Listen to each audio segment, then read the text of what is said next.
Students, आज हम गज़ल का पोर्शन पढ़ेंगे। गज़ल पढ़ेंगे जो हिस्सा शायरी की पहली मंजिल है। इसमें पेज नंबर 110 गज़ल, उर्दू गज़ल की तारीख, ये खुद पढ़ना आपके किताब में लिखी है। उसके बाद पेज नंबर 113 मीर तकी मीर, उनकी खसूसियात कलाम पढ़ना, वो खुद आपके उर्दू में लिखी है, पेज नंबर 113 और 114। इसके बाद हम मीर तकी मीर की गज़ल नंबर 1 पढ़ने जा रहे हैं। पहले मैं गज़ल पढ़ूंगा, उसके बाद आपको तशरीह ज़हन-नशीन करूंगा। गज़ल का मतलब है, जिस सर को गुरूर आज है यहाँ ताजवरी का, कल इस पे यहीं शूर है फिर नवागरी का। मेरे इस मतले में दुनिया की बेसबाती का जिक्र करते हुए फरमाते हैं कि जो आज बादशाह है और जिसके सर पर आज ताज सजा हुआ है और जो आज अनबान और शान शौकत का मालिक है, उसकी ये शान शौकत हमेशा रहने वाली नहीं है। उसकी ये शान शौकत किसी भी लम्हा खत्म हो सकती है। अगला शेर, आफाक की मंजिल है गया कौन सलामत, इस बाब लुटा राह में यहाँ हर सफरी का। मीर तकी मीर फरमाते हैं कि दुनिया की मंजिल से कौन मुसाफिर सही सलामत, कोई मुसाफिर सही सलामत नहीं लौटा। जिंदगी के रास्ते में हर मुसाफिर का साजो सामान लुट गया। जिंदगी के आखिरी मरहले में आहिस्ता आहिस्ता इंसान की तमाम सलाहियतें और कुव्वतें खत्म हो जाती हैं। जवानी का जोर, कुव्वत बीनाई, कुव्वत समात साथ छोड़ देती हैं। टांगें जिस्म का बोझ उठाने से इनकार कर देती हैं और इंसान अपना सामान लुटा कर यहाँ से चला जाता है। अगला शेर, जिंदा में भी शोरिश न गई अपने जुनू की, अब संगे मदावा है इस आशिफ का सरीका। मीर फरमाते हैं कि दीवानगी बढ़ जाए तो दीवाने को कैद खाने में कैद किया जाता है, लेकिन मेरी दीवानगी इस कदर शदीद है कि कैद खाने में भी मेरी दीवानगी कम न हुई। अब तो इस दीवानगी और पागलपन का इलाज यही है कि पत्थर से सर टकराया जाए और अपना खात्मा किया जाए।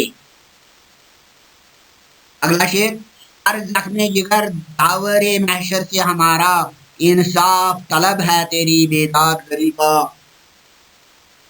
महबूब से मुखातिब होकर मीर फरमाते हैं कि मेरे जिगर का हर जख्म क़यामत के रोज खुदा ताला से तुम्हारे जुल्म सितम के लिए इंसाफ का तलब होगा। यानी दुनिया में तुम हैं चाहिए जितने सितम ढाओ, लेकिन क़यामत के रोज तुम्हें हिसाब देना ही पड़ेगा। ये शेर जज्बा जुनून की परजोश कैफियत की तर्जमानी करता है।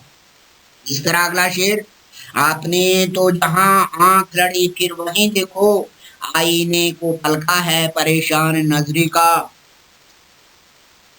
मीर फरमाते हैं कि मेरी जहां भी आंख लड़ी, जो भी मेरा महबूब हुआ, इस खूबसूरत वो खूबसूरत था, उसे देखकर आईना को भी हैरान होने की आदत पड़ गई। गया आईने की परेशान नजरी और हैरानगी मेरे महबूब के हुस्न की वजह से है।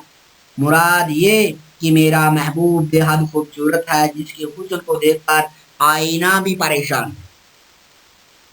इस तरह अगला शेर, सद मौसमे गुल हमको तहे बाल ही गुजरे, मगदूर न देखा कबू बेबालो परी का। मीर तकी मीर फरमाते हैं कि सैकड़ों बहार के मौसम आए, लेकिन मेरे लिए तो वो फीके फीके ही गुजर गए। मैं हमेशा बेसरो सामानी का शिकार रहा और इस बेसरो सामानी के आलम में किसी बहार के मौसम का लुत्फ न उठा सका। अगला शेर, ले सांस भी आहिस्ता की नाजुक है बहुत काम, आफाक की इस कारगाहे शीशे गरी का। मीर फरमाते हैं कि इस दुनिया में जीना आसान काम नहीं है। ये दुनिया शीशे के कारखाने की मानद है, जहां निहायत होशियारी से काम लेने की जरूरत है। थोड़ी सी गलती इंसान को खसारे में डाल सकती है, इसीलिए यहाँ सांस भी सोच समझ कर लेना है, यानी बहुत ही एहतियात से अपने दिन गुजारने ही। غزل کا مقطع ٹک میرے جگر سوختہ کی جلد خبر لے، کیا یار بھروسہ ہے چراغ سحری کا۔ شاعر مقطع میں اپنے دوست سے مخاطب ہوتے ہیں اور فرماتے ہیں کہ جس کا جگر دکھوں اور ناکامیوں کی آگ سے جل چکا ہے، اس کو ذرا جلدی سے دیکھنے اور ملنے آؤ، کیونکہ وہ صبح کے چراغ کی مانند ہے جو کسی بھی وقت بجھ سکتا ہے۔ یعنی میرا اب زیادہ دن جینے والا موسم نہیں ہے، اس لیے اے دوست جا کر اس سے ملو، اس سے ملاقات کر لو۔ یعنی اپنے محبوب سے ملن کی خواہش پیدا کرتا ہے، کیونکہ وہ فرماتے ہیں کہ زندگی کے دن بالکل نزدیک ہیں۔ اسی کے ساتھ ہماری آج کی غزل جو ہے وہ اختتام کو پہنچتی ہے۔ خدا حافظ۔